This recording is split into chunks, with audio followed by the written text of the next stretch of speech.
इसी मुआशरे में एक नौजवान अपनी सच्चाई, दयानत और बेहतरीन अखलाक की वजह से हर दिल अजीज था। लोग आपको अल सादिक और अल अमीन के नाम से पुकारते थे। ये थे हजरत मोहम्मद सल्लल्लाहु अलैहि वसल्लम। आप सल्लल्लाहु अलैहि वसल्लम का किरदार इस कदर पाकीज़ा था कि दुश्मन भी आपकी अमानत और सच्चाई के मोतरफ थे। इसी एतमाद की बुनियाद पर हजरत खदीजा रजी अल्लाह अन्हा ने अपना तिजारती माल आप सल्लल्लाहु अलैहि वसल्लम के सुपुर्द किया और शाम की तरफ एक काफिला रवाना हुआ जिसकी निगरानी मैसरा के साथ आप सल्लल्लाहु अलैहि वसल्लम कर रहे थे। ये सर बज़ाहिर तिजारत था, लेकिन हकीकत में ये तकदीर का एक अजीम बाब था। रास्ते में मैसराह ने ऐसे अजीब वाकयात देखे जिन्होंने उसके दिल को हिला दिया। सख्त धूप में वो देखता कि गोया कोई गैबी साया आप सल्लल्लाहु अलैहि वसल्लम पर मौजूद है। एक जगह एक ईसाई राहिब नस्तूरा राहिब ने काफिले को रोका और गौर से आप सल्लल्लाहु अलैहि वसल्लम को देखकर कहा कि ये वही हस्ती हैं जिनका जिक्र पिछली आसमानी किताबों में मौजूद है। इसी सफर में हजरत खदीजा रजी अल्लाह अन्हा के 2 ऊंट जो शदीद थकन से बैठ गए थे। जब आप सल्लल्लाहु अलैहि वसल्लम इनके करीब गए, इन पर हाथ फेरा और दुआ फरमाई तो वो फौरन उठ खड़े हुए और ऐसे चलने लगे जैसे उन्हें कोई थकन ही न हो। जब काफिला शाम से वापस मक्का आया तो तिजारत में गैर मामूली बरकत हुई। सामान तेजी से बका और मुनाफा पहले से कई गुना ज्यादा था। ये सब आम तिजारत नहीं थी, बल्कि एक खास बरकत का नतीजा था। मैसरा हैरान था कि हर काम में गैर मामूली आसानी और कामयाबी शामिल थी। जब काफिला वापस पहुंचा तो उसने हजरत खदीजा रजी अल्लाह अन्हा को एक एक बात तफसील से सुनाई, जिसमें फरिश्तों के साया, राहिब की गवाही और ऊंटों के मौजज़े शामिल थे। हजरत खदीजा रजी अल्लाह अन्हा ये सब सुनकर हैरान भी हुई और उनके दिल में गहरा यकीन भी पैदा होने लगा। उन्होंने हर बात बारीकी से सुनी और महसूस किया कि ये सब कुछ मामूली नहीं है। फिर वो अपने चचाजाद भाई वर्का बिन नौफल के पास गईं, जो आसमानी किताबों के आलम थे। उन्होंने पूरी तफसील सुनकर कहा कि अगर ये सब कुछ इसी तरह है तो यकीनन ये वही नबी हैं जिनकी आमद का जिक्र पिछली किताबों में किया गया है और यही वो जमाना है जिसका इंतजार किया जा रहा था। इस यकीन के बाद हजरत खदीजा रजी अल्लाह अन्हा ने एक निहायत अहम फैसला किया। उन्होंने एक काबिल एतमाद खातून नफीसा बिन्त मनिया के जरिए आप सल्लल्लाहु अलैहि वसल्लम तक निकाह का पैगाम भेजा। जब ये बात आप सल्लल्लाहु अलैहि वसल्लम तक पहुंची तो आप सल्लल्लाहु अलैहि वसल्लम ने निहायत वकार के साथ उस पर गौर फरमाया और फिर उस बाबरकत पेशकश को कबूल फरमा लिया। इसके बाद निकाह की तैयारी शुरू हुई। हजरत खदीजा रजी अल्लाह अन्हा के चचा उमर बिन असद और नबी अकरम सल्लल्लाहु अलैहि वसल्लम के चचा अबू तालिब इस मौके पर मौजूद थे।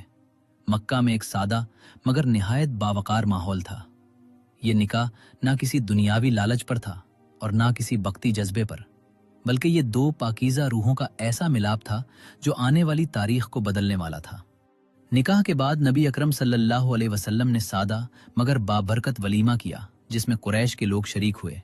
ऊंट ज़िबा किए गए और मेहमानों की मेहमान नवाजी की गई। बज़ाहिर ये एक खुशी का दिन था, लेकिन हकीकत में ये एक नए दौर का आगाज था। ये वो रिश्ता था जिसने इस्लाम के इब्तिदाई दौर में सबसे बड़ा सहारा फराहम किया और यही वो बुनियाद थी जिसने आने वाली सदियों में पूरी इंसानियत की तारीख बदल दी। मक्का मुकर्रमा का वो दौर था जब खाना काबा अरब की रूहानी और मुआशरती मरकजियत रखता था। लोग उसकी ताज़ीन करते थे और हर कबीला उसकी खिदमत को अपने लिए बाइसे फ़ख्र समझता था। लेकिन इसी मुक़द्दस घर पर वक्त ने एक ऐसा मरहला भी लाया जब कुदरती आफात ने उसकी बुनियादों को मुतासिर कर दिया। जब हज़रत मोहम्मद सल्लल्लाहु अलैहि वसल्लम की उम्र 35 साल के करीब हुई तो मक्का में शदीद बारिशों और सैलाब का एक गैर मामूली वाक़या पेश आया। पानी का रेला इस कदर ताकतवर था कि कुरैश के बनाए हुए हिफाजती बंद को तोड़कर खाना काबा के अंदर दाखिल हो गया। पानी के दबाव और मुसलसल रतूबत ने काबा की दीवारों को कमज़ोर कर दिया और उनमें दरारें पड़ गईं। ये पहला मौका नहीं था कि काबा की दीवारें कमज़ोर हुईं। इससे पहले एक वाक़या पेश आ चुका था जब एक औरत काबे को धूनी दे रही थी और आग की एक चिंगारी उड़कर पर्दों तक जा पहुंची। आग ने पर्दों को लपेट में ले लिया और दीवारों को भी नुकसान पहुंचा दिया था। इस तरह वक्त के साथ काबा की साख्त कमज़ोर हो चुकी थी और अब सैलाब ने इस कमज़ोरी को मज़ीद नुमायां कर दिया। असल में खाना काबा वो मुक़द्दस घर था जिसे सैयदना इब्राहीम अलैहिस्सलाम ने बुलंद किया था। इसकी दीवारें सादा थीं, तकरीबन 9 गज ऊंची, और उस पर कोई छत मौजूद नहीं थी। इसके अंदर एक कुआं भी था जहां लोग नजराने डालते थे। ये नजराने कपड़ों, खुशबुओं और दीगर अशिया की सूरत में होते थे जो बाद में काबा का खजाना समझा जाता था। इसी खजाने की हिफाजत के लिए एक अजीब वाकया भी मशहूर था कि एक चोर ने उसमें चोरी की कोशिश की और वो कुएं में गिरकर मर गया। इसके बाद कुरैश ने इस जगह की हिफाजत के लिए एक सांप को मुकर्रर पाया जो कुएं के पास बैठा रहता था और किसी को करीब नहीं आने देता था। लेकिन जब काबा की दीवारें दोबारा कमजोर हुईं और तामीर नौ का वक्त आया तो अल्लाह के हुक्म से एक परिंदा आया और उस सांप को उठा कर ले गया। गोया अब नई तामीर का वक्त आ चुका था। कुरैश ने फैसला किया कि अब खाना काबा को नए सिरे से तामीर किया जाएगा। इस बार वो चाहते थे कि दीवारें ज्यादा मजबूत हों, ऊंची हों और दरवाजा भी बुलंद किया जाए ताकि बगैर इजाजत कोई अंदर दाखिल ना हो सके।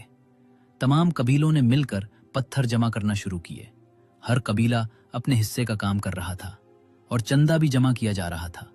लेकिन इस बार उसल तय हुआ कि इस मुकद्दस काम में सिर्फ पाक और हलाल माल ही इस्तेमाल होगा, ना सूद का माल, ना नाजायज कमाई और ना ही किसी का गस्ब किया हुआ माल। यह फैसला एक वाक़े के बाद मजीद मजबूत हुआ जब एक कुरैशी सरदार अबू वहब अम्र बिन आबिद में पत्थर उठाने की कोशिश की, लेकिन वो पत्थर दोबारा अपनी जगह लौट आया। इस वाक़े ने लोगों के दिलों में एक खौफ और एहतराम पैदा कर दिया और फिर सब ने मुत्तफिक होकर कहा कि इस काम में सिर्फ पाक माल ही इस्तेमाल होगा। जब तामीर का आगाज हुआ तो कुरैश ने पत्थरों के साथ साथ लकड़ी और दीगर सामान भी जमा करना शुरू किया। हर कबीला इस काम में शरीक था, लेकिन सबसे हैरत अंगेज बात यह थी कि खुद हजरत मोहम्मद सल्लल्लाहु अलैहि वसल्लम भी इस तामीर में शरीक थे और अपने मुबारक हाथों से पत्थर उठाकर ला रहे थे। ये वही नौजवान थे जिन्हें मक्का अस-सादिक और अल-अमीन कहता था और आज वो खाना काबा की तामीर में हिस्सा ले रहे थे। तामीर के दौरान कुरैश को एक खदशा भी लाहक था कि कहीं काबा को गिराने या दोबारा बनाने से कोई आसमानी अजाब ना आ जाए। इसी दौरान कुरैश के एक मुअज़्ज़िज़ सरदार वलीद बिन मुगीरा ने एक हिकमत भरी बात की। उन्होंने कहा कि अगर तुम्हारा मकसद इस्लाह है तो अल्लाह इस्लाह करने वालों को नुकसान नहीं पहुंचाता। इस बात ने सबको तसल्ली दी और फिर उन्होंने एहतियात के साथ काबा की पुरानी दीवारें गिराना शुरू की। जैसे जैसे वो बुनियाद तक पहुंचे उन्हें सैयदना इब्राहीम अलैहिस्सलाम के दौर की मजबूत बुनियादें नजर आईं। ये बुनियादें सब्ज रंग के मजबूत पत्थरों से बनी हुई थीं जो आपस में जुड़े हुए थे। इन्हें तोड़ना बहुत मुश्किल था, लेकिन कुरैश ने बड़ी मेहनत से तामीर का अमल जारी रखा। इसी दौरान एक अहम वाकया पेश आया। काबे की बुनियाद के करीब से एक कदीम तहरीर मिली जो सिरियानी जबान में थी। चूंकि कुरैश इसे नहीं पढ़ सकते थे, इसलिए एक यहूदी को बुलाया गया जिसने उसे पढ़कर सुनाया। इस तहरीर में लिखा था कि अल्लाह मक्का का मालिक है। इसने इसे आसमान और जमीन की तख्लीक के साथ बनाया और इसे फरिश्तों के जरिए महफूज किया है। यह शहर बाबरकत है और इसकी अजमत इस वक्त तक कायम रहेगी जब तक इसके पहाड़ मौजूद हैं। इसी दौरान दो और तहरीरें भी दरियाफ्त हुईं। एक मकाम इब्राहीम के करीब मिली जिसमें मक्का की हुर्मत और इसके रिज्क के रास्तों का जिक्र था, और दूसरी तहरीर काबा के अंदर एक पत्थर पर कुंदा थी जिसमें नेकी और बदी के अंजाम को मिसालों के जरिए समझाया गया था कि जो अच्छाई बुएगा वो इज्जत पाएगा और जो बुराई करेगा वो रुसवाई का सामना करेगा। तामीर के लिए लकड़ी की जरूरत भी पेश आई और यह जरूरत एक अजीब तरीके से पूरी हुई। अरब के साहिल पर एक जहाज टूटकर आ लगा। यह जहाज एक रूमी ताजिर का था जो लकड़ी और दीगर सामान ले जा रहा था। कुरैश ने यह मौका इस्तेमाल किया और इससे लकड़ी खरीदकर काबा की छत और ढांचे में इस्तेमाल की। आखिरकार तामीर अपने आखिरी मरहले तक पहुंच गई और अब वो लम्हा आ गया जिसने कुरैश के दरमियान एक बड़ा इख्तलाफ पैदा कर दिया। हजरे अस्वद को अपनी जगह कौन रखेगा? हर कबीला उस शरफ को हासिल करना चाहता था। बात यहां तक पहुंच गई कि तलवारें निकलने के करीब हो गईं। कबाइल ने हत्ता के खून भरे बर्तन में हाथ डालकर किस्में खा ली कि वो उस हक से पीछे नहीं हटेंगे। माहौल इंतहाई कशीदा हो चुका था और जंग का खतरा पैदा हो गया था। जब खाना काबा की तामीर अपने आखिरी और फैसला कुन मराहिल तक पहुंच चुकी थी तो मक्का का पूरा माहौल एक अजीब सी संजीदगी और खामोशी में डूबा हुआ था। हर कबीला अपनी जिम्मेदारी मुकम्मल कर चुका था। पत्थर अपनी जगह पर लग चुके थे, दीवारें अपनी आखिरी बुलंदी तक पहुंच रही थीं और अब सिर्फ एक आखिरी काम बाकी था। लेकिन यही काम पूरे मक्का के लिए एक बड़े इम्तिहान में तब्दील होने वाला था। यह मसला था हजर अस्वद को उसकी असल जगह पर नस्ब करने का। ये एक मुकद्दस पत्थर था जिसकी इज्जत तमाम अरब कबाइल के दिलों में थी। हर कबीला ये चाहता था कि ये शर्फ उसे हासिल हो, क्योंकि उनके नज़दीक ये सिर्फ एक तामीराती मरहला नहीं था, बल्कि इज्जत, मकाम और क़यादत की अलामत था। जैसे ही ये मामला सामने आया, कुरैश के तमाम कबाइल में इख्तलाफ शुरू हो गया। बात पहले नर्म अंदाज में हुई, फिर आहिस्ता आहिस्ता शिद्दत इख्तियार कर गई। हर कबीला अपनी दलील देता, अपनी बरतरी साबित करने की कोशिश करता और ये दावा करता कि ये हक सिर्फ उसी का है। वक्त गुजरता गया और इख्तिलाफ बढ़ता गया। आवाजें बे होने लगी, माहौल में तनाव बढ़ गया और बात यहां तक पहुंच गई कि गुस्सा काबू से बाहर होने लगा। कबाइल के सरदार एक दूसरे के मुकाबिल खड़े थे और हर तरफ सख्ती और जिद का माहौल था। यहां तक कि हालात इस हद तक पहुंच गए कि तलवारें नयामों से बाहर निकल आईं। अब मामला सिर्फ बहस का नहीं रहा था, बल्कि एक बड़े फसाद और खून रेजी का खतरा पैदा हो चुका था। मक्का, जो अमन और एहतराम की अलामत समझा जाता था, वो एक लम्हे में जंग के दहाने पर आ गया था। 4 दिन इसी कशमकश में गुजर गए। हर दिन के साथ सूरत हाल मजीद खराब होती गई। कोई हल सामने नहीं आ रहा था। हर कबीला अपनी जगह से हटने को तैयार नहीं था और हर एक ये समझ रहा था कि अगर वो पीछे हटा तो उसकी इज्जत खत्म हो जाएगी। आखिरकार कुरैश के बुजुर्गों ने एक मुत्तफ़िका हल पेश किया। उन्होंने कहा कि अब बहस से कुछ नहीं होगा, इसलिए फैसला किस्मत पर छोड़ा जाए। तय ये पाया कि कल सुबह जो शख्स सबसे पहले मस्जिदुल हराम में दाखिल होगा, उसी को इस मसले का फैसला करने का हक दिया जाएगा और सब उसके फैसले को कबूल करेंगे। यह फैसला सुनकर सब ने एक लम्हे के लिए सुकून महसूस किया। शायद ये वाहिद उम्मीद थी जो अब बाकी रह गई थी। अगली सुबह का इंतजार पूरे मक्का के लिए एक अहम लम्हा बन चुका था। रात गुजर गई और सुबह का सूरज तुलू हुआ। मस्जिदुल हराम के दरवाजे खुल चुके थे। कुरैश के सरदार और कबाइल के नुमाइंदे बेचैनी से इंतजार कर रहे थे कि वो शख्स कौन होगा जो उस नाजुक फैसले को हल करेगा। और फिर वो लम्हा आया। एक शख्सियत मस्जिद में दाखिल हुई। ये थे हजरत मोहम्मद सल्लल्लाहु अलैहि वसल्लम। जैसे ही कुरैश ने आप सल्लल्लाहु अलैहि वसल्लम को देखा, फौरन एक सुकून सा उनके चेहरों पर आ गया। वो पहले ही आपकी सच्चाई, अमानत और गैर जानिबदारी को जानते थे, इसीलिए बगैर किसी इख्तिलाफ के सब यक ज़बान होकर बोले, ये मोहम्मद है, हम उनके फैसले पर राजी हैं। ये एतमाद सिर्फ एक इत्तेफाक नहीं था, बल्कि बरसों के किरदार का नतीजा था। आप सल्लल्लाहु अलैहि वसल्लम ने पूरे मामले को खामोशी और गहरे गौर से सुना। हर कबीले की बात को तवज्जो से देखा, माहौल की कशीदगी को महसूस किया और फिर एक ऐसा फैसला पेश किया जिसने तनाज़े को ख़त्म भी किया और हर एक को मुतमईन भी कर दिया। आप सल्लल्लाहु अलैहि वसल्लम ने एक बड़ी चादर मंगवाई और उसे ज़मीन पर बिछाया। फिर अपने मुबारक हाथों से हजर अस्वद को उठाकर उस चादर के दरमियान रखा। ये एक ऐसा लम्हा था जहां पूरा मजमा खामोश था और हर आंख आप सल्लल्लाहु अलैहि वसल्लम की तरफ लगी हुई थी। फिर आप सल्लल्लाहु अलैहि वसल्लम ने निहायत हिकमत के साथ फरमाया कि हर कबीले का एक नुमाइंदा आए और उस चादर का एक एक कूना पकड़कर उसे उठाए। ये फैसला सुनकर सब हैरान भी हुए और मुतमईन भी। हैरानी इस बात पर कि ये हल खुद उनकी सोच से कहीं ज्यादा हकीमाना था, और इत्मीनान इस बात पर कि किसी एक कबीले को फौकियत नहीं दी गई थी। तमाम कबाइल के नुमाइंदे आगे बढ़े और मिलकर चादर उठाई। वो चादर आहिस्ता आहिस्ता इस मकाम तक पहुंचाई गई जहां हजर अस्वद को नस्ब करना था। अब वो आखिरी लम्हा आया। आप सल्लल्लाहु अलैहि वसल्लम ने अपने मुबारक हाथों से हजर अस्वद को उठाया और उसे निहायत अदब और एहतराम के साथ उसकी असल जगह पर रख दिया। इसी लम्हे पूरा माहौल बदल गया। वो कशीदगी जो कई दिनों से मक्का पर छाई हुई थी, एक लम्हे में खत्म हो गई। चेहरों पर इत्मीनान आ गया, दिलों से गुस्सा खत्म हो गया और पूरे शहर में एक अजीब सा सुकून फैल गया। ये वाकया सिर्फ एक पत्थर रखने का नहीं था, बल्कि ये इस बात की अमली मिसाल थी कि सच्ची क़यादत, हिकमत और इंसाफ के साथ सबसे बड़े इख्तलाफ भी खत्म किए जा सकते हैं। जब यह अजीम फैसला मुकम्मल हुआ और हजर अस्वद अपनी जगह पर रख दिया गया, तो मक्का की फ़ज़ा मुकम्मल तौर पर बदल चुकी थी। वो लोग जो कुछ लम्हे पहले एक दूसरे के खिलाफ खड़े थे, अब एक ऐसी खामोशी में डूब चुके थे जिसमें हैरत भी थी, सुकून भी था और एक गहरी सोच भी थी। ہر چہرہ اس بات کی گواہی دے رہا تھا کہ ابھی ابھی ایک ایسا فیصلہ ہوا ہے جس نے پورے ماحول کی سمت بدل دی ہے۔ ہر دل یہ احساس کر رہا تھا کہ اگر یہ معاملہ ضد، انا اور طاقت کے زور پر چلتا تو آج مکہ آگ اور خون میں ڈوب سکتا تھا۔ لیکن اللہ نے اس موقع پر یہ دکھا دیا کہ اصل کامیابی طاقت میں نہیں بلکہ حکمت میں ہے، اصل عزت لڑائی میں نہیں بلکہ عدل میں ہے، اور اصل قیادت وہ نہیں جو لوگوں کو تقسیم کرے بلکہ وہ ہے جو دلوں کو جوڑ دے۔ اور یہی وہ لمحہ تھا جس نے عرب کے معاشرے میں ایک ایسی تبدیلی کی بنیاد رکھ دی جو آنے والے وقتوں میں تاریخ کا رخ موڑنے والی تھی، کیونکہ یہ صرف ایک تعمیر کا واقعہ نہیں تھا بلکہ یہ انسانیت کو یہ سکھانے کے لیے تھا کہ جب دلوں میں تکبر آ جائے تو رشتے ٹوٹ جاتے ہیں، اور جب دلوں میں انصاف آ جائے تو فاصلے ختم ہو جاتے ہیں۔ اور خانہ کعبہ جو کبھی توحید کا مرکز تھا اب قریش کے ہاتھوں دوبارہ تعمیر ہو چکا تھا، اور اس کے اندر پھر سے بت سجا دیے گئے تھے۔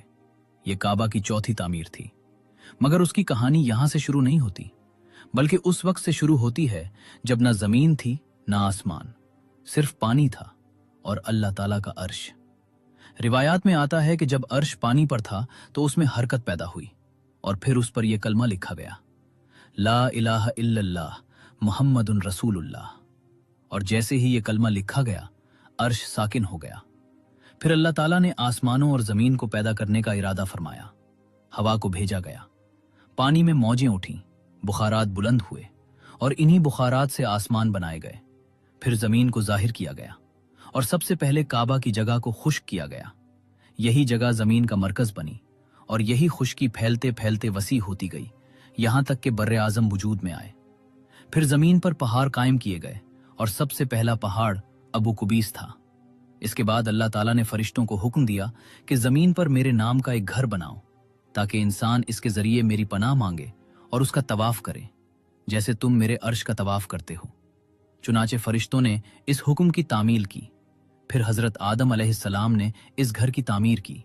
وقت گزرتا گیا اور پھر حضرت ابراہیم علیہ السلام نے اللہ کے حکم سے اس گھر کو دوبارہ بلند کیا، اور یوں یہ مقدس گھر نسل در نسل توحید کی نشانی بنتا رہا، یہاں تک کہ قریش کے ہاتھوں اس کی چوتھی تعمیر ہوئی۔ لیکن اس وقت مکہ کی فضا بدل چکی تھی، توحید کی جگہ شرک نے لے لی تھی، اور اسی ماحول میں ایک عظیم ہستی کی زندگی ایک نئے مرحلے میں داخل ہونے والی تھی۔ جب حضور اکرم صلی اللہ علیہ وسلم کی عمر مبارک 40 سال کے قریب پہنچی تو آپ کی زندگی میں غیر معمولی تبدیلیاں آنے لگیں۔ آپ کو سچے خواب دکھائی دینے لگے، اور جو خواب آپ دیکھتے وہ حقیقت بن کر سامنے آتا۔ یہ اللہ تعالیٰ کی طرف سے ایک تدریجی تیاری تھی تاکہ آپ آنے والے عظیم مشن کے لیے مضبوط ہو جائیں۔ آپ تنہائی کو پسند کرنے لگے، لوگوں کی ہلچل سے دور ہو کر غور و فکر میں ڈوب جانا آپ کو عزیز ہو گیا۔ کبھی آپ فرماتے کہ مجھے تنہائی میں ایک آواز سنائی دیتی ہے جو پکارتی ہے، اے محمد، اے محمد۔ کبھی آپ فرماتے کہ مجھے ایک نور نظر آتا ہے جو جاگتی آنکھوں سے دکھائی دیتا ہے، اور مجھے اندیشہ ہوتا ہے کہ اس کے پیچھے کوئی بڑا معاملہ ہے۔ آپ کے دل میں بتوں کے لیے شدید نفرت پیدا ہو چکی تھی، اور آپ کھل کر فرماتے کہ اللہ کی قسم مجھے ان بتوں سے شدید نفرت ہے۔ اسی دوران اللہ تعالیٰ نے آپ کی مزید رہنمائی کے لیے فرشتہ اسرافیل کو آپ کے ساتھ مقرر فرما دیا تھا۔ آپ ان کی موجودگی کو محسوس کرتے مگر انہیں دیکھ نہیں سکتے تھے۔ اس طرح آپ کو مسلسل ایک عظیم ذمہ داری کے لیے تیار کیا جا رہا تھا۔ پھر آپ غار ہرا کا رخ کرنے لگے۔ یہ پہاڑ مکہ سے کچھ فاصلے پر خاموشی میں ڈوبا ہوا تھا۔ وہاں کی تنہائی، وہاں کی خاموش فضا، وہاں کا سکون آپ کے دل کو اپنی طرف کھینچتا تھا۔ آپ کئی راتیں وہاں گزارتے، کبھی 3 راتیں، کبھی 7 راتیں، اور کب مہینہ عبادت اور غور و فکر میں مصروف رہتے۔ آپ اپنے ساتھ سادہ سا کھانا لے جاتے جس میں خشک روٹی اور زیتون کا تیل ہوتا، اور کبھی تھوڑا سا گوشت بھی۔ جب کھانا ختم ہو جاتا تو آپ واپس گھر تشریف لے آتے۔ اس دوران اگر کوئی مسکین وہاں سے گزرتا تو آپ اسے بھی اپنے کھانے میں سے حصہ دیتے۔ غار ہرا میں آپ کی عبادت کی کیفیت کی مکمل تفصیل تو روایات میں نہیں ملتی، مگر علماء کا کہنا ہے کہ آپ کائنات کی حقیقت پر غور کرتے، اس خالق کی تلاش میں تھے جس نے اس وسیع نظام کو پیدا کیا۔ آپ تنہائی میں بیٹھ کر زمین و آسمان کی نشانیوں پر غور کرتے اور حق کی تلاش میں دل و دماغ کو یکسو رکھتے۔ پھر ایک وقت آیا جب یہ خاموش تیاری اپنے عروج پر پہنچ گئی۔ برات آ گئی جس نے تاریخ کا رخ بدل دینا تھا۔ پیر کا دن تھا، وہی دن جس دن آپ اس دنیا میں تشریف لائے تھے۔ آپ غار ہرا میں موجود تھے۔ فضا میں ایک عجیب سکون تھا۔ رات اپنی گہرائی میں ڈوبی ہوئی تھی اور آپ عبادت اور غور و فکر میں مصروف تھے۔ اچانک ایک عظیم لمحہ قریب آیا، ایک ایسا لمحہ جس نے انسانیت کے لیے ہدایت کا دروازہ کھولنا تھا۔ اسی لمحے جبرائیل علیہ السلام پہلی بار وحی لے کر آپ کی خدمت میں حاضر ہوئے۔ ان کے ہاتھ میں ایک ریشمی کپڑا تھا جس میں ایک کتاب تھی، اور یہی وہ آغاز تھا جس نے دنیا کو ہمیشہ کے لیے بدل دینا تھا۔ اسی لمحے جبریل علیہ السلام نے قریب آ کر فرمایا، اقرا، یعنی پڑھیے۔ آپ صلی اللہ علیہ وسلم نے جواب دیا، میں نہیں پڑھ سکتا۔ اس پر جبریل علیہ السلام نے آپ کو اپنے سینے سے لگا کر زور سے بھینچا، یہاں تک کہ آپ کو شدت محسوس ہوئی، پھر چھوڑ کر دوبارہ فرمایا، پڑھیے۔ آپ نے عرض کیا، میں کیا پڑھوں؟ تب جبریل علیہ السلام نے سورۃ العلق کی ابتدائی آیات پڑھی کہ اپنے رب کے نام سے پڑھیے جس نے پیدا کیا، انسان کو خون کے لوتھڑے سے پیدا کیا۔ پڑھیے، اور آپ کا رب بڑا کریم ہے جس نے قلم کے ذریعے علم سکھایا اور انسان کو وہ کچھ سکھایا جو وہ نہیں جانتا تھا۔ آپ صلی اللہ علیہ وسلم فرماتے ہیں کہ میں نے وہ کلمات اسی طرح دہرا دیے اور ایسا محسوس ہوا جیسے وہ میرے دل میں نقش ہو گئے ہوں۔ پھر جبریل علیہ السلام واپس چلے گئے اور آپ صلی اللہ علیہ وسلم غار سے نکل کر گھر کی طرف روانہ ہوئے۔ بعض روایات میں یہ بھی آتا ہے کہ جبریل علیہ السلام نے ابتدا میں یہ فرمایا تھا کہ اے محمد، آپ اللہ کے رسول ہیں اور میں جبریل ہوں۔ اس عظیم تجربے کے بعد جب آپ گھر پہنچے تو سیدہ خدیجہ رضی اللہ عنہا پہلے ہی پریشان تھیں، کیونکہ انہوں نے آپ کے لیے کھانا بھیجا تھا مگر آپ غار میں نظر نہ آئے تھے۔ جب آپ تشریف لائے تو آپ نے سارا واقعہ بیان کیا۔ آپ کی کیفیت سن کر سیدہ خدیجہ رضی اللہ عنہا نے فوراً آپ کو تسلی دی اور کہا کہ آپ کو خوشخبری ہو، قسم ہے اس ذات کی جس کے قبضے میں میری جان ہے، آپ اس امت کے نبی ہوں گے۔ پھر وہ آپ کو اپنے چچا زاد بھائی برقہ بن نوفل کے پاس لے گئیں، جو پرانی آسمانی کتابوں کے عالم تھے۔ جب انہوں نے یہ واقعہ سنا تو بے اختیار پکار اٹھے، قدوس قدوس، اور کہا کہ اگر یہ بات سچ ہے تو آپ کے پاس وہی فرشتہ آیا ہے جو حضرت موسیٰ علیہ السلام کے پاس آیا کرتا تھا، آپ اس امت کے نبی ہیں۔ پھر انہوں نے یہ بھی کہا کہ کاش میں اس وقت تک زندہ رہوں جب آپ اپنی قوم کو اللہ کی طرف بلائیں گے، میں آپ کی بھرپور مدد کرتا، کیونکہ جو بھی اس پیغام کو لے کر آیا اسے اپنی قوم کی مخالفت اور تکلیف کا سامنا کرنا پڑا۔ یہ سن کر آپ صلی اللہ علیہ وسلم نے حیرت سے فرمایا، کیا میری قوم مجھے نکال دے گی؟ ورقہ نے جواب دیا، ہاں ایسا ہی ہوگا۔ پھر کچھ ہی عرصے بعد ورقہ بن نوفل کا انتقال ہو گیا، مگر انہوں نے آپ کی نبوت کی تصدیق کر دی تھی۔ اس کے بعد ایک مدت تک وحی کا سلسلہ رک گیا۔ وقفہ اللہ کی حکمت سے تھا تاکہ آپ کے دل سے ابتدائی خوف دور ہو اور وحی کی خواہش اور شوق مزید بڑھ جائے۔ اس دوران آپ کو وحی نہ آنے کا شدید غم محسوس ہوتا، یہاں تک کہ آپ پہاڑوں کی چوٹیوں پر چڑھ جاتے، مگر ہر بار جبریل علیہ السلام کی آواز آتی کہ اے محمد، آپ اللہ کے سچے رسول ہیں۔ یہ آواز آپ کو سکون دیتی۔ پھر جب وقفہ ختم ہوا تو دوبارہ وحی نازل ہوئی اور سورۃ المدثر کی ابتدائی آیات اتری کہ اے کپڑے میں لپٹنے والے، اٹھیے اور لوگوں کو ڈرائیے اور اپنے رب کی بڑائی بیان کیجیے اور اپنے کپڑے پاک رکھیے۔ اس طرح آپ کو صرف نبوت ہی نہیں بلکہ تبلیغ کا حکم بھی دیا گیا۔ سب سے پہلے سیدہ خدیجہ رضی اللہ عنہا ایمان لائیں اور ہر مشکل وقت میں آپ کا ساتھ دیا۔ پھر حضرت ابوبکر رضی اللہ عنہ ایمان لائے جو آپ کے قریبی دوست تھے، اور انہوں نے فوراً آپ کی تصدیق کی۔ بچوں میں سب سے پہلے حضرت علی رضی اللہ عنہ ایمان لائے۔ ایک دن انہوں نے آپ کو سیدہ خدیجہ رضی اللہ عنہا کے ساتھ نماز پڑھتے دیکھا تو حیران ہو کر پوچھا، یہ کیا ہے؟ آپ صلی اللہ علیہ وسلم نے فرمایا، یہ وہ دین ہے جسے اللہ نے پسند فرمایا ہے اور میں تمہیں اسی کی طرف بلاتا ہوں۔ ابتدا میں انہوں نے کہا کہ میں اپنے والد سے مشورہ کروں گا، مگر رات بھر غور کرنے کے بعد اللہ تعالیٰ نے انہیں ہدایت دی اور وہ ایمان لے آئے۔ اس وقت ان کی عمر کم تھی، مگر انہوں نے کبھی بتوں کی عبادت نہیں کی تھی اور بچپن ہی سے نبی کریم صلی اللہ علیہ وسلم کے ساتھ رہے تھے۔ اس طرح ایک خاموش وادی سے اٹھنے والی یہ آواز آہستہ آہستہ پوری دنیا میں پھیلنے والی تھی، اور ہدایت کا یہ نور हर दिल तक पहुंचने वाला था। मगर उस नूर की इब्तदा खामोशी से चंद दिलों में हो रही थी, एक छोटा सा हल्का मगर ईमान की रोशनी से भरपूर। इन्हीं इब्तदाई लोगों में हजरत अली रजी अल्लाह अन्हु भी थे, जिन्होंने कम उम्री में ही हक को पहचान लिया। मगर एहतियात के बावजूद उनके वालिद अबू तालिब को उनके इस्लाम कबूल करने का इल्म हो गया। जब उन्होंने हजरत अली रजी अल्लाह अन्हु से पूछा तो उन्होंने निहायत एतमाद के साथ जवाब दिया कि मैं अल्लाह और उसके रसूल पर ईमान ला चुका हूं और उनके लाए हुए दीन को सच मान चुका हूं। ये सुनकर अबू तालिब ने कहा कि मोहम्मद सल्लल्लाहु अलैहि वसल्लम तुम्हें सिर्फ भलाई की तरफ बुलाते हैं, इसलिए उनका साथ ना छोड़ना। वो खुद भी दिल से जानते थे कि उनका भतीजा सच पर है, मगर मुआशरती दबाव के बायस खुलकर ईमान ना ला सके। इसी दौरान मक्का में एक अजीब मंजर कुछ लोगों की नजरों में आ रहा था, एक ऐसा मंजर जो उस नए दीन की खामोश इब्तदा को जाहिर करता था। अफीफ कंदी बयान करते हैं कि वो हज के मौके पर मक्का आए और अपने दोस्त अब्बास बिन अब्दुल मुतलिब के साथ मनिया में बैठे थे कि उन्होंने देखा एक नौजवान आया। उसने सूरज के गुरूब होने का इंतजार किया, फिर वुजू किया और काबा की तरफ रुख करके नमाज में खड़ा हो गया। थोड़ी देर बाद एक कम उम्र लड़का आया और उसके साथ खड़ा हो गया। फिर एक खातून आई और उनके पीछे नमाज के लिए खड़ी हो गई। जब वो नौजवान रुकू में जाता तो दोनों भी रुकू करते, और जब वो सजदा करता तो वो भी सजदा करते। ये मंजर देखकर अफीफ हैरान रह गए और अब्बास से पूछा कि ये क्या हो रहा है। अब्बास ने बताया कि ये मेरे भाई अब्दुल्ला के बेटे मोहम्मद सल्लल्लाहु अलैहि वसल्लम हैं, जो दावा करते हैं कि अल्लाह ने उन्हें नबी बनाकर भेजा है। ये लड़का अली इब्ने अबी तालिब है और ये खातून उनकी ज़ौजा खदीजा हैं। अफीफ कहते हैं कि बाद में जब वो ईमान लाए तो अक्सर अफसोस करते कि काश उस वक्त मैं भी उनके साथ चौथा होता।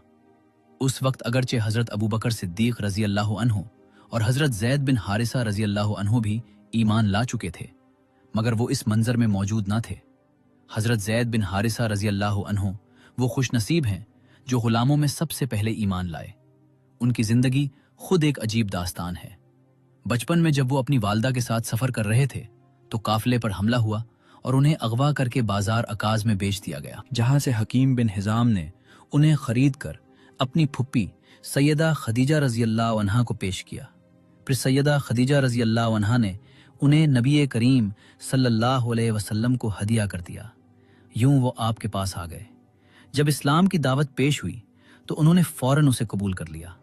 बाद में आप सल्लल्लाहु अलैहि वसल्लम ने उन्हें आज़ाद कर दिया, मगर उन्होंने हमेशा आपकी खिदमत में रहना पसंद किया।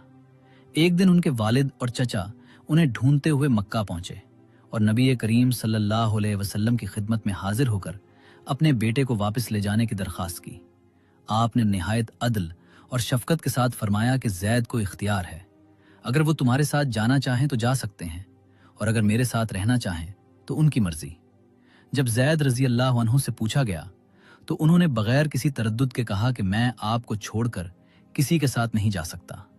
यह सुनकर उनके वालिद को ताज्जुब हुआ कि वो आज़ादी पर गुलामी को तरजीह दे रहे हैं, मगर जैद के दिल में नबी करीम सल्लल्लाहु अलैहि वसल्लम की मोहब्बत इस कदर रिच बस चुकी थी कि वो किसी और को उन पर तरजीह देने का तसव्वुर भी नहीं कर सकते थे। ये मोहब्बत और वफादारी देखकर नबी करीम सल्लल्लाहु अलैहि वसल्लम उन्हें लेकर हजरे अस्वद के पास गए और ऐलान फरमाया कि आज से जैद मेरा बेटा है। इस ऐलान के बाद अगरचे उनके वालिद और चचा वापस चले गए, मगर उन्हें ये इजाजत दे दी गई कि जब चाहें आकर अपने बेटे से मिल सकते हैं। इस तरह इब्तदाई इस्लाम के ये चंद लोग खदीजा, अली, अबू बकर और जैद रजी अल्लाह अन्हुम खामोशी से एक ऐसी बुनियाद रख रहे थे जो आने वाले वक्त में पूरी दुनिया को बदलने वाली थी। और यही वो लोग थे जिन्होंने सबसे पहले इस नूर को अपने दिलों में जगह दी जो कयामत तक इंसानियत के लिए हिदायत का जरिया बनने वाला था। और यही वो लम्हा था जब हिदायत का वो नूर जो चंद घरों में खामोशी से जल रहा था, एक ऐसे मजबूत सुतून की तरफ बढ़ा जिसने आने वाली पूरी उम्मत के लिए रास्ता रोशन करना था। और इसी सिलसिले में जब हजरत अबू बकर सिद्दीक रजी अल्लाह अन्हु ने यह खबर सुनी कि हजरत खदीजा रजी अल्लाह अन्हा ने अपने शौहर के बारे में ये बताया है कि वो अल्लाह के भेजे हुए नबी हैं, तो उनके दिल में ना कोई तरद्दुद आया, ना कोई तवक्कुफ। वो फौरन नबी करीम सल्लल्लाहु अलैहि वसल्लम की खिदमत में हाजिर हुए, और जब आप सल्लल्लाहु अलैहि वसल्लम ने उन्हें वही और नबूवत का पूरा वाक़या सुनाया तो हजरत अबू बकर रजी अल्लाह अन्हु ने बुला किसी झिझक के अर्ज किया कि आप बिल्कुल सच फरमाते हैं, मैं आप पर ईमान लाता हूं, मेरे माँ बाप आप पर कुर्बान। और यही वो लम्हा था जब ईमान की तारीख में एक ऐसा दरवाजा खुला जो बगैर किसी हिचकिचाहट के पहली ही ज़र्ब से खुल गया। इसी फौरी तस्दीक की बिना पर नबी करीम सल्लल्लाहु अलैहि वसल्लम ने आपको सिद्दीक का लक़ब अता फरमाया, और बाज़ रिवायात के मुताबिक ये लक़ब उस वक्त भी सामने आया जब मेराज के वाक़या पर कुरैश ने झुटलाया, मगर हज़रत अबू बकर रज़ी अल्लाह अन्हु ने फ़ौरन तस्दीक की। और इस तरह वो उम्मत में सबसे पहले बालिग मर्द थे जिन्होंने बिला ताख़ीर ईमान कबूल किया। हज़रत अबू बकर रज़ी अल्लाह अन्हु की शख्सियत पहले ही कुरैश में निहायत मुअज़्ज़ज़ थी। वो नर्म मिजाज, सखी, खुश अखलाक और साहिब राय थे, और कुरैश के लोग उनकी मजलिस को पसंद करते थे क्योंकि वो इल्म, हिकमत और बुर्दबारी में मुमताज़ थे। नसब शनासी में भी उन्हें गैर मामूली महारत हासिल थी, और अरब के कबाइल उनसे अपने शजरे और ताल्लुकात के बारे में रहनुमाई लेते थे। इसी तरह ख्वाबों की ताबीर में भी उनका मकाम बहुत बुलंद समझा जाता था, और अहले इल्म उनकी राय को मोतबर मानते थे। यहाँ तक कि बाज़ उलमा ने जिक्र किया है कि नबी करीम सल्लल्लाहु अलैहि वसल्लम के बाद इस उम्मत में ताबीर रोया के इल्म में सबसे ज्यादा दर्जा हजरत अबू बकर सिद्दीक रजी अल्लाह अन्हु का है। इस्लाम से पहले भी अल्लाह ताला ने उनके दिल को इस अजीम मनसब के लिए तैयार कर रखा था। चुनाचे उन्होंने एक ख्वाब देखा कि चांद मक्का में उतर आया है और उसके टुकड़े हर घर में दाखिल हो गए हैं, और फिर वो चांद उनकी गोद में आ गया है, जिसकी ताबीर एक अहले इल्म ने यह बयान की कि वो एक ऐसे नबी की पैरवी करेंगे जिनका वक्त करीब है और वो उसके सबसे करीबी साथियों में शामिल होंगे।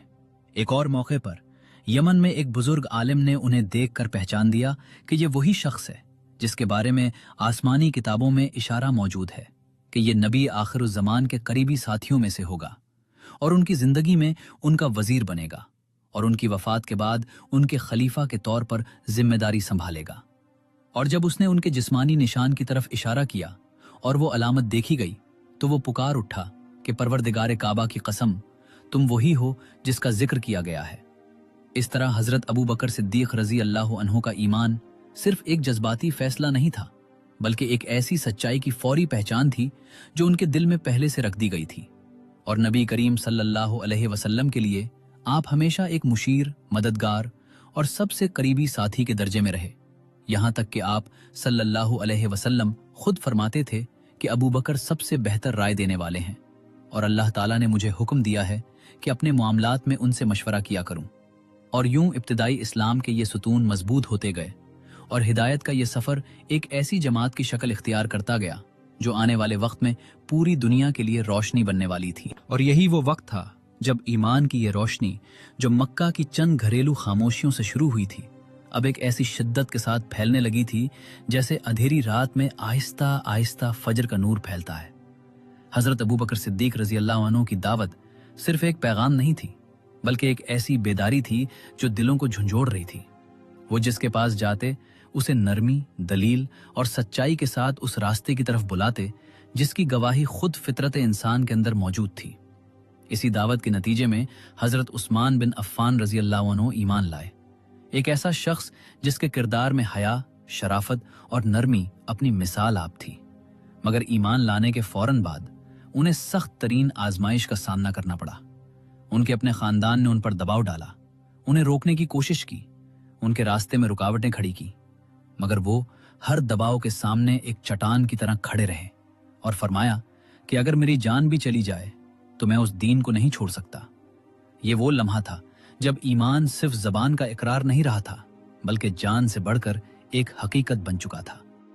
इसी तरह हजरत जुबैर बिन अव्वाम रजी अल्लाह अन्हु भी हजरत अबू बकर सिद्दीक रजी अल्लाह की खामोश मगर मुअस्सिर दावत के जरिए इस्लाम में दाखिल हुए।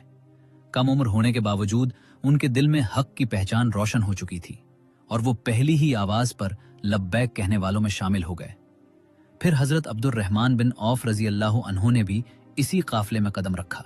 वो जो बाद में अमानत, तिजारत और दयानत की अलामत बने, उनका ईमान भी इसी इब्तिदाई नूर का हिस्सा था जिसने मक्का के अंधेरों में दरारें डाल दी थी। नबी करीम सल्लल्लाहु अलैहि वसल्लम ने उनके बारे में अमानतदारी की गवाही दी। जो उनके किरदार की अजमत को जाहिर करती है। इसी सिलसिले में हजरत साद बिन अबी वकास रजी अल्लाह अन्हु भी इस्लाम में दाखिल हुए, जो अपनी बहादुरी और गैर मामूली अज़्म के लिए जाने जाते थे।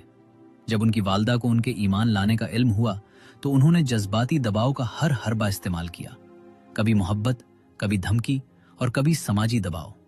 मगर हजरत साद रजी अल्लाह अन्हु का ईमान उन तमाम आजमाइशों से ज्यादा मजबूत था। उन्होंने अपनी वालदा को वाज़े अल्फाज में कहा कि अगर तुम्हारे पास 1000 जिंदगियां भी हों और वो एस के खत्म हो जाएं, तब भी मैं मोहम्मद सल्लल्लाहु अलैहि वसल्लम के दीन को नहीं छोड़ूंगा।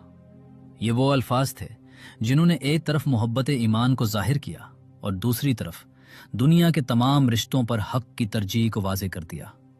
इनके इस मजबूत जवाब के बाद घर का माहौल मजीद सख्त हो गया, दबाव बढ़ा, ताल्लुकात आजमाए गए, मगर वो अपने फैसले पर कायम रहे।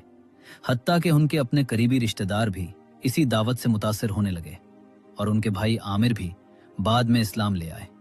यूं मक्का के अंदर एक ऐसा खामोश मगर ताकतवर इनकलाब जन्म ले रहा था, जो सिर्फ अफराद को नहीं बदल रहा था, बल्कि सोचों, दिलों और जिंदगियों को तब्दील कर रहा था।